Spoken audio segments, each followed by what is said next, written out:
नमस्कार। यूट्यूब के channel सोनांचली corner पर इस समय आप सुन रहे हैं उपन्यास कोहबर की शर्त।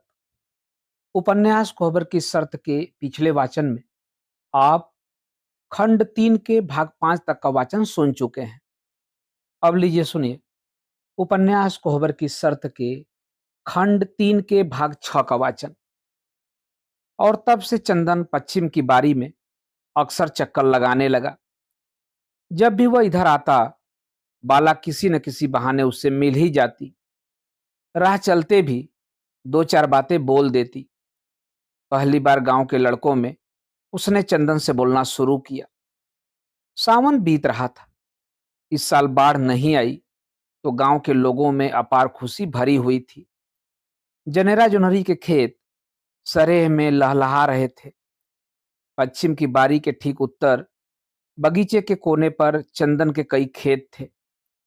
इनमें जुनहरी जनेरा खूब लगते थे। घर के जानवर हरियरी से अघा जाते। 2-3 दिन से वर्षा थम गई थी। माल गोरुओं के लिए खेतों से हरियरी काटना आसान हो गया था। लोग अपने अपने खेतों में हसुआ लेकर जुटे थे। दोपहर के बाद लगभग 2 घड़ी बेला ढल चुकी थी। पश्चिम की बारी वाले किसी खेत से हरियरी का एक बोझ सिर पर लिए हुए चंदन घर की ओर जा रहा था। बोझ भारी होने से चाल में कुछ तेजी थी, जिससे डरार पर झुके हुए दोनों ओर के खेतों में ओर से भर ऊपर उठी हुई फसलों के पत्ते बोझ की रगड़ से फड़फड़ाहट पैदा कर रहे थे। अपने खेत से लगभग 3 खेत निकल आने पर बड़ी सी खांची लिए बाला दूब के टपके बीन रही थी।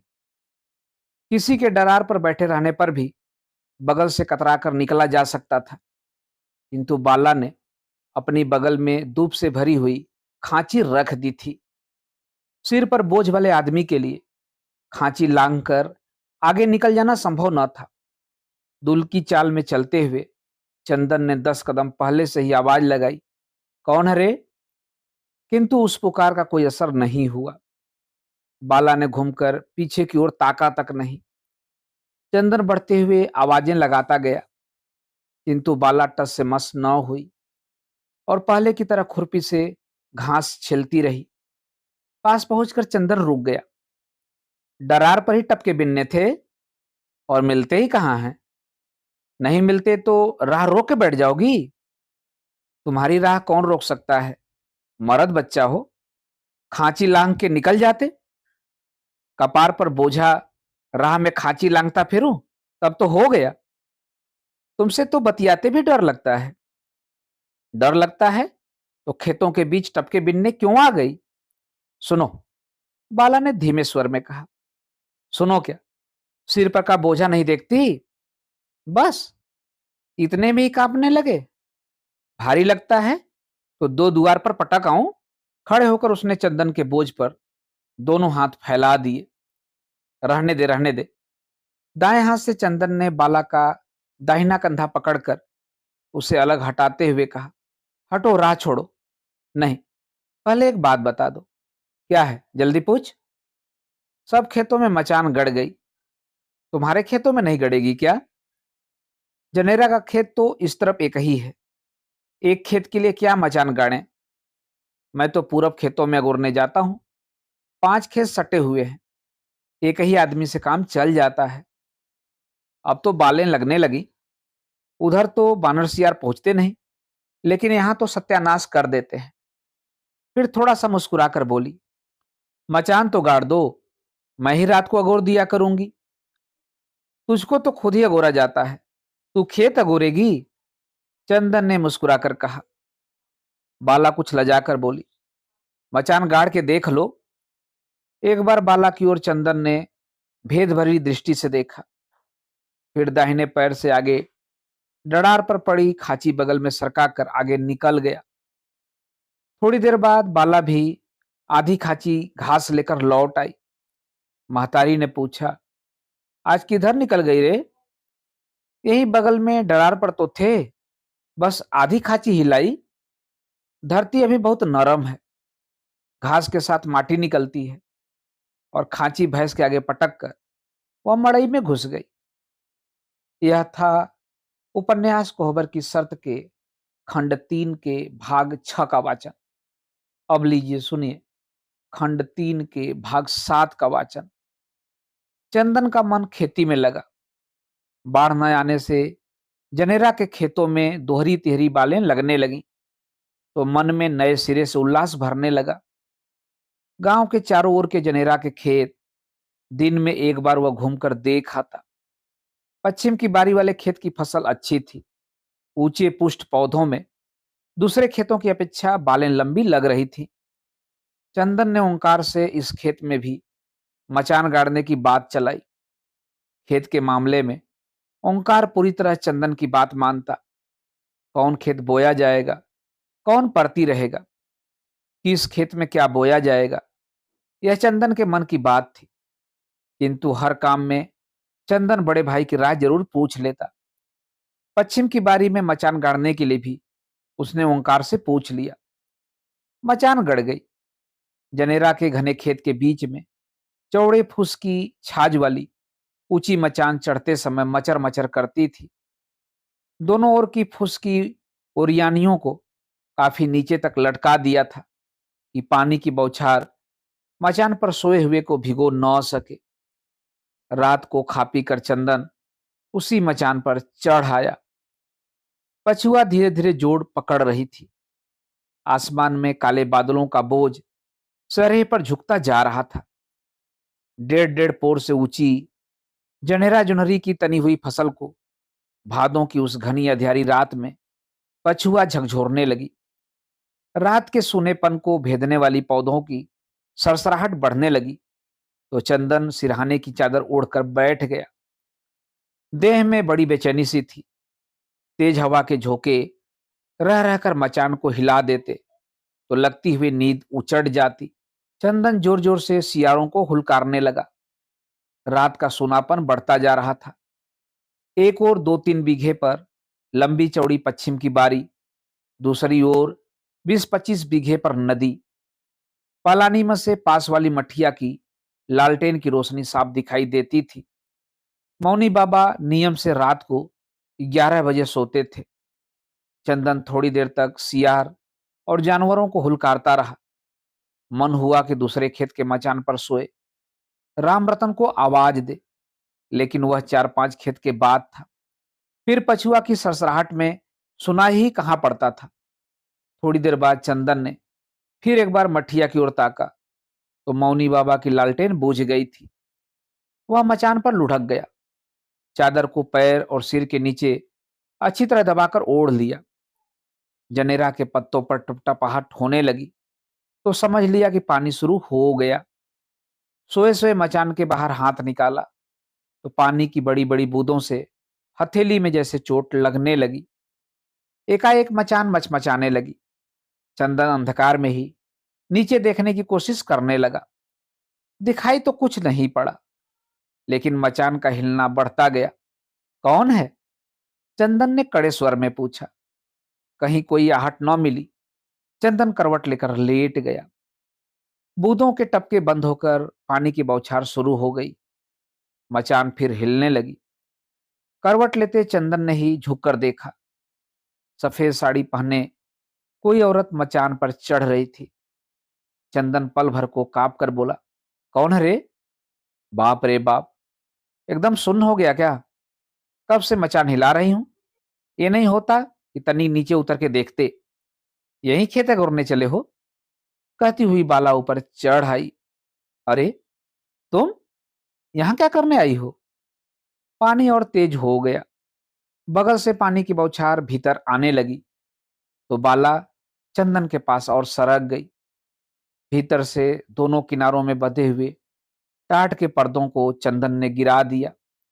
तब पानी से थोड़ा बचाव हुआ। 8 दिन पहले कहा था मचान आज गाड़ी है, बाला ने पूछा। भादों की इस आधी रात की अनहारी बारी में कैसे निकली रे? तुझे डर नहीं लगता? हमको डर फर नहीं लगता। और घर के लोग? बाबू 3 दिन के लिए कहीं काम से गए हैं। माई की नाक बज रही थी। अगर जाग गई तो? जाग भी जाएगी तो क्या करेगी? वह तो कह ही रही थी कि मैं तुमसे बहुत बोला न करूं। गांव में बदनामी हो जाएगी। मैंने कहा, हो जाएगी तो हो जाए, जिससे मेरा मन मानता है मैं बोलूंगी। बदनामी का डर है तो मेरी शादी कर दो, तेरी आंख की ओट हो जाऊंगी। एकाएक बड़े जोर से बिजली चमकी। बिजली की कौंध से हल्के से प्रकाश में दोनों ने एक दूसरे को देखा। फिर इतने जोर की कड़क हुई कि डर से बाला ने चंदन को कसकर पकड़ लिया। गरज के साथ पानी की बौछारें तेज होने लगी। मूसलाधार जल में इतनी तेजी आई कि बात करना कठिन हो गया। हवा तो थम गई, किंतु पानी की तेज बौछारों से जनेरा जुनहरी के खेत, बगल का बगीचा एकदम से ढक गया। न जाने रात कितनी बड़ी हो गई थी, कब तक बाला वहां रही। सुबह होने से पहले उठकर अपने अपने घर लोग चले गए थे।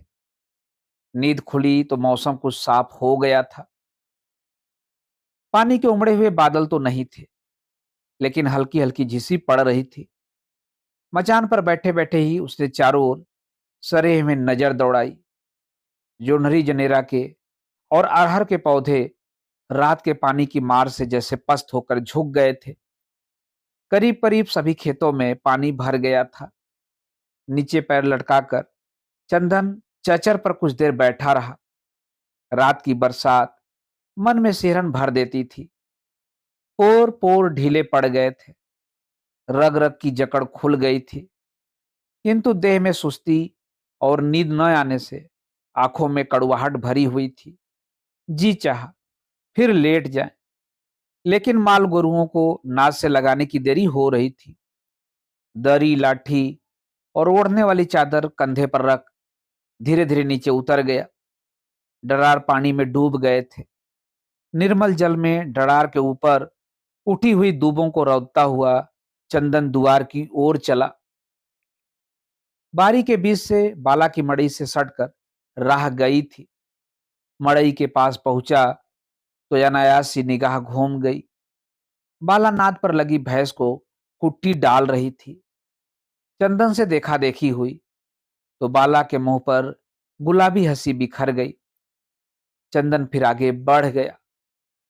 चंदन द्वार पहुंचा तो ओंकार ने गुरुओं को नाद से लगा दिया था। लाठी दरी रखकर वह भूसी और जूठ ले आने घर चल दिया था। घर पहुंचते ही गुंजा ने टोक दिया, आज तो देर हो गई, आंख लग गई थी क्या? हाँ, चंदन ने धीमे से कह दिया। बहुत धीरे से बोल रहे हो, आंखें तो चढ़ी हुई हैं, नींद नहीं आई क्या? आती भी कैसे, रात का पानी, बाप रे, बच्चे की भीग गए थे। एकदम सराबोर। चंदन ठठाकर हंस पड़ा।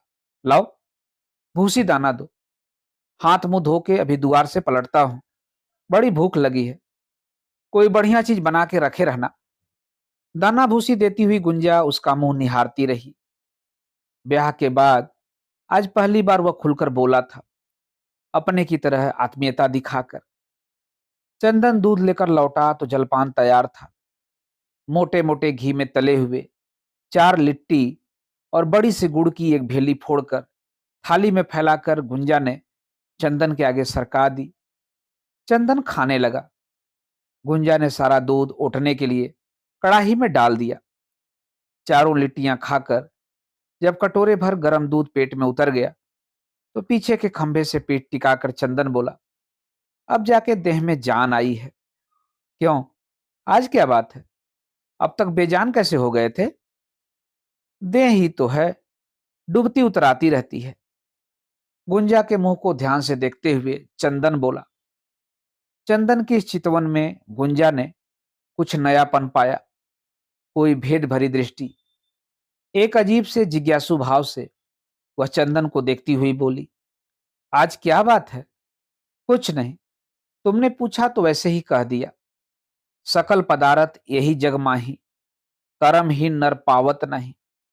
अब मेरी कौन कौन बात जानोगी? थोड़े दिनों में मेरा ब्याह होगा, मेरी औरत आएगी, मैं पूरा गृहस्थ बन जाऊंगा। फिर मुझ में नया क्या रह जाएगा? कभी रहा भी नहीं। जो था उसका मोल भाव करने वाला हाथ उठ जाने के बाद आया। और चंदन उठकर चला आया। गुंजा वैसे ही मुंह ताकती रह गई। उसके बाद से भादों की प्रत्येक रात चंदन ने पश्चिम की बारी वाले जनेरा के खेत के मचान पर ही काटी। अभी आप सुन रहे थे उपन्यास कोहबर की शर्त के खंड 3 के भाग 7 का वाचन। क्रम को आगे बढ़ाते हुए अब लीजिए सुनिए खंड 3 के भाग 8 का वाचन। जनेरा की बालें पकने लगी तो रात में सियार और बंदर खेत पर अधिक चोट मारने लगे। रात में अब सोने को कम मिलता, अगुरवाई में जागना अधिक पड़ता था। चंदन ने बाला को मचान पर रोज रोज आने से मना किया। आखिर ऐसे कब तक चलेगा रे? जब तक चलता है चलने दो चंदन, लेकिन कुछ तो लोकलाज।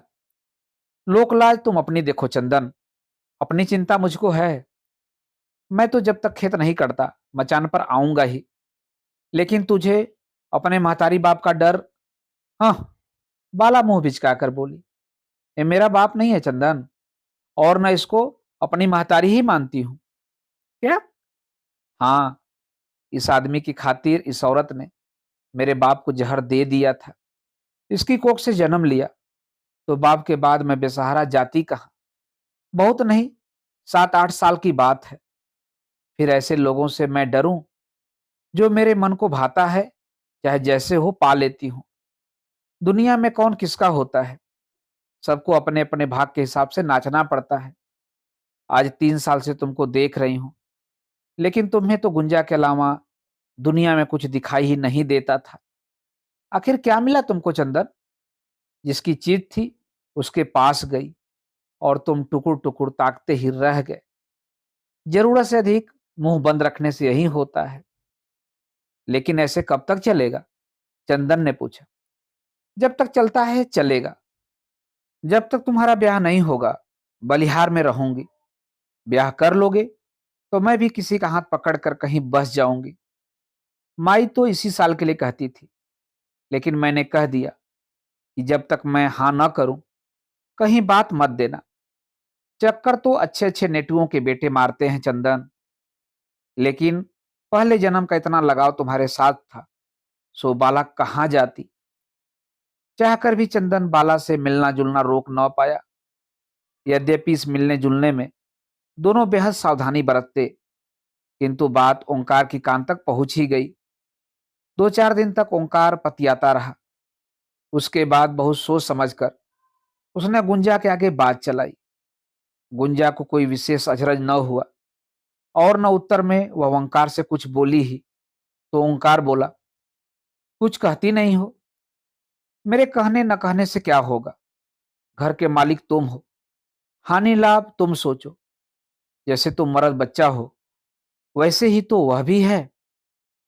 देख सुन के सोचता हूं कि अब की लगन में उसका ब्याह कर देना चाहिए। मुझसे पूछते हो जैसे मेरी कोई कुंवारी बहन बची है। ओंकार मुस्कुराते हुए बोला, होती भी तो बिना चंदन की राय के इस घर में न ले आते। उसी समय बाहर से चंदन आ गया। ओंकार ने बात की दिशा बदल दी। गुंजा गेहूं फटकने में लग गई। चंदन के बैठते ही ओंकार ने पके हुए खेतों के कटवाने की बात छेड़ दी। पहले किधर के खेत कटेंगे चंदन? पक तो सभी गए हैं। पश्चिम की बारी वाले पर बानर सियार अधिक चोट मारते हैं, पहले वहीं कटवा दिया जाए। वैसे तुम्हारी मर्जी। हमारी मर्जी की बात नहीं है चंदन। घर गृहस्थी, नीमन बाउर, कुल खानदान की इज्जत के मालिक तुम हो। जो अच्छा समझो करो। जहां कोई बात समझ में न आए हमसे पूछ लिया करो। किसी चीज की कमी पड़े बता दिया करो। बाहर तुम, भीतर तुम्हारी भौजाई। मैं तो बस कहने भर को हूं। 2-4 मिनट चुप लगाकर ओंकार फिर कहने लगा, एक बात पूछनी थी। हमसे? चंदन कुछ अचरज से बोला, हाँ, कई जगह से लोग बात चला रहे हैं। अगर कहो तो किसी अच्छे घराने से बातचीत करो और फिर तुम्हारी ही राय से अगली लगन में तुम्हारा ब्याह हो जाए। अपना ब्याह किया था तो हमसे पूछा ही था, हमारे ब्याह के लिए भी हम ही से पूछोगे? ब्याह तो तुम्हारा ही होना है, पसंद नापसंद तुम्हारी होनी चाहिए। ओंकार ने कहा, अब मेरी पसंद या नापसंद की बात नहीं रही भैया। जहां ले चलोगे चला चलूंगा। ब्याह तो करना ही है। बिना ब्याह के कब तक चलेगा? कहकर चंदन ओंकार की ओर देखने लगा। गुंजा ने फटकना बंद कर दिया था। चंदन की चितवन का सामना ओंकार न कर सका।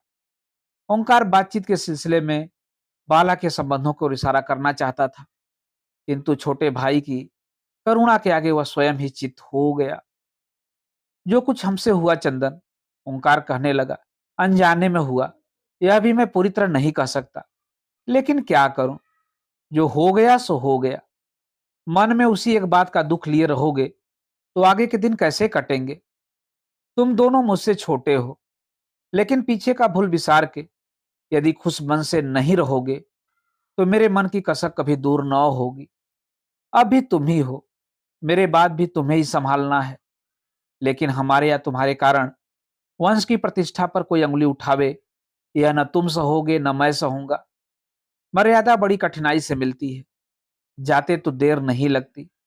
और ओंकार ने उठते हुए कहा, भौजाई से भी बात कर लो, उनकी आंख में कोई लड़की हो तो आपस में राय बात कर लो। गुंजा को जैसे आग छू गई। बलिहार के लोग डाकू होते हैं, डाकू। गुंजा चंदन की ओर देखती हुई बोली, गाजे बाजे के साथ गए थे भौजी, चोरी से नहीं गए थे।